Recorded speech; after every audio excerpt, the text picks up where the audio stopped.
marqué un grand progrès dans la lutte contre les maladies infectieuses. Dans les laboratoires de l'hôpital, des provisions de bactéries furent conservées dans des éprouvettes remplies d'un liquide nutritif. Au cours d'expériences, certaines furent transportées au moyen d'un fil stérilisé dans des coupes remplies d'une gelée sur laquelle les bactéries se développaient. La quantité considérable de bactéries qui s'étaient développées de cette, il s'aperçut qu'un microbe commençait à moisir. Normalement, il aurait éloigné celui-ci. Mais autour de la moisissure, la gelée était restée transparente. C'était comme si la moisissure empêchait les bactéries de se développer. Le professeur Fleming laissa se développer la moisissure sur la gelée dans une coupe remplie de plusieurs types de bactéries. Et il constata que le développement de certaines des bactéries s'était arrêté, tandis que d'autres ne souffraient pas. La moisissure devait donc de toute façon former dans la gelée une matière antibactériologique. Ayant vu que la moisissure se formait facilement sur le liquide, il fit des recherches sur la gelée où la moisissure s'était formée. D'abord, la gelée fut filtrée pour la purifier de toute moisissure. Ensuite, le professeur Fleming découpa un canal dans la gelée afin d'obtenir une petite quantité de liquide.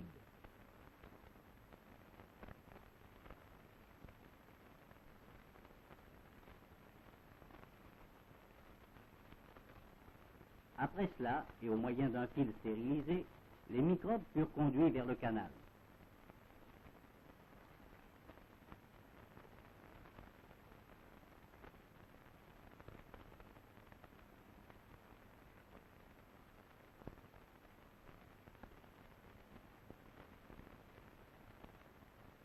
On employa 6 sortes différentes de bactéries.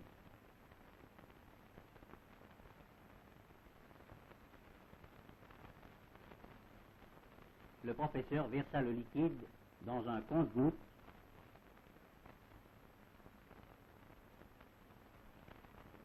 et en remplit ainsi le petit canal.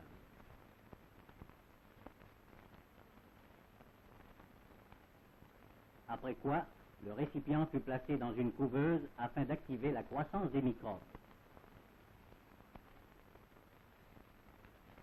Après quelque temps, on constata que la croissance de certains types de bactéries s'était arrêtée, tandis que les autres n'étaient pas atteintes.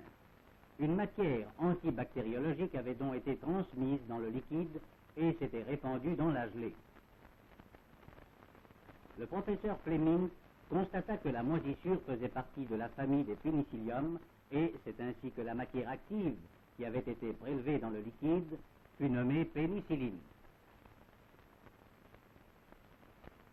Une autre question à résoudre était celle de savoir si la pénicilline n'attaquait pas les globules rouges. Pour cette expérience, le professeur versa quelques gouttes de sang dans un tube et les mélangea avec la pénicilline.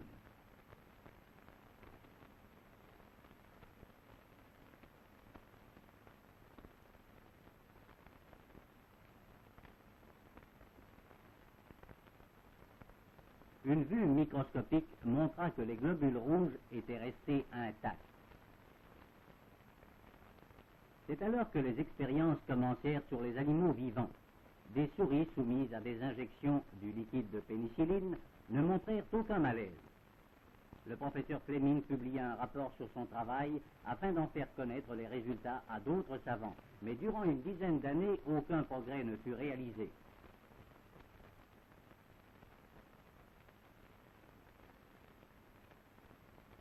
En 1938, le professeur Fleuret, un pathologue, et le docteur Shane, un chimiste, travaillèrent ensemble et firent de nouvelles recherches sur l'interaction de la moisissure et des bactéries. Et ils décidèrent de faire une nouvelle étude sur la pénicilline. Au fur et à mesure que les nouvelles recherches avançaient, d'autres savants furent mis au courant. Un bactériologue, pour constater quels microbes sont combattus par la pénicilline. Un pathologue, pour étudier l'action de la pénicilline sur le corps humain. Un chimiste qui trouva la méthode pour mesurer la force des compositions de pénicilline. un autre chimiste, pathologue, pour étudier le problème de la fabrication de la pénicilline par différentes compositions. Cette équipe de savants travailla durant 2 années malgré les difficultés journalières à vaincre, car la pénicilline est une matière impalpable et inconstante. À la longue, les chimistes trouvèrent le moyen de faire de la pénicilline en poudre. On eut besoin d'une centaine de bouteilles de liquide pour produire une faible quantité de pénicilline.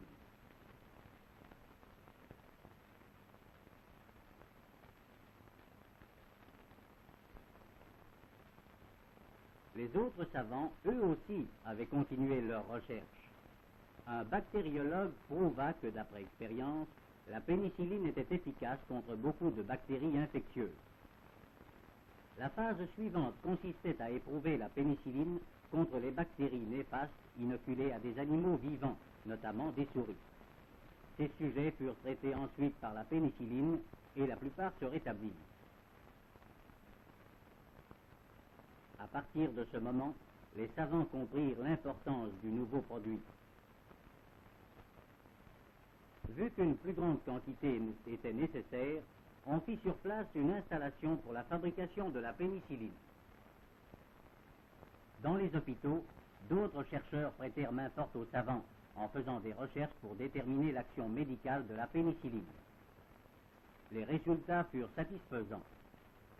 Un des premiers cas fut celui d'un enfant de 3 mois souffrant d'une infection osseuse, laquelle était considérée comme inguérissable.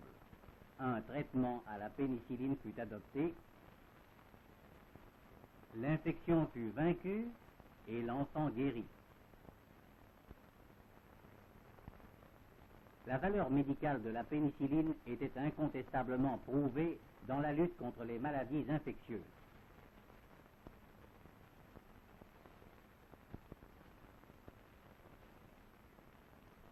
Le problème suivant qui se posa fut celui de la production. Celle-ci dépendait entièrement de la quantité de moisissure pouvant être obtenue et du temps nécessaire à sa formation. Des milliers de flacons contenant du liquide nutritif furent préparés et remplis de pénicillium.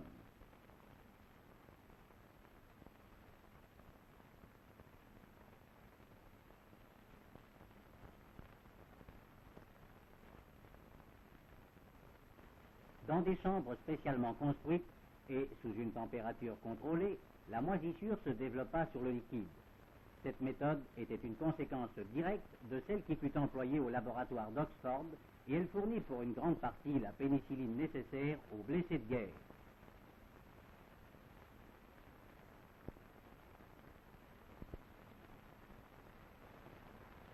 De perfectionner la formule de la pénicilline a été établie et le produit est condensé en petites quantités.